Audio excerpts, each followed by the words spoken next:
মাত্র এই 10টি ভালো অভ্যাস আপনার জীবনকে পুরোপুরিভাবে বদলে দেবে।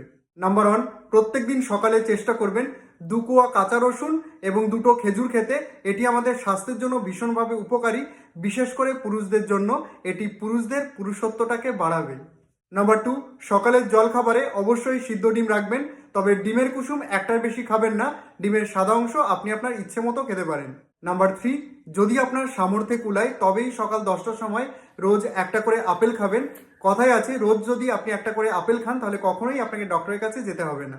নাম্বার 4, ময়দার পরিবর্তে সব সময় লাল আটার রুটি খাবেন।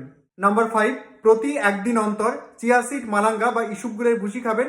এতে আপনাদের যাদের কোষ্ঠকাঠিন্যের সমস্যা রয়েছে সেটা অনেকটাই কম হবে। নাম্বার 6, সারাদিনে 3 থেকে 3.5 লিটার জল অবশ্যই খাবেন। নাম্বার 7, আদা, জিরে, মৌরি, দারুচিনি গুঁড়ো করে সেটাকে 1 গ্লাস গরম জলে রোজ 1 চামচ করে খেলে, পাশাপাশি ডায়েট ও এক্সারসাইজ করলে আপনাদের শরীরে যে এক্সট্রা চর্বিটা রয়েছে সেটা কিন্তু পুরোপুরি গলে যাবে। নাম্বার 8, রোজ সকালে চেষ্টা করবেন আগের দিন রাতে ভিজিয়ে রাখা 1 মুঠো পরিমাণ বাদাম খেতে। নাম্বার 9, রাত্রেবেলা শুতে যাওয়ার আগে পায়ের তলায় অবশ্যই এভাবে মাসাজ করবেন।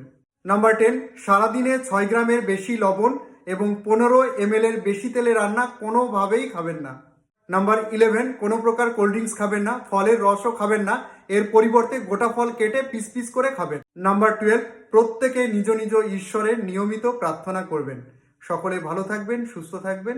ভিডিওটি ভালো লাগলে বেশি বেশি করে শেয়ার করবেন।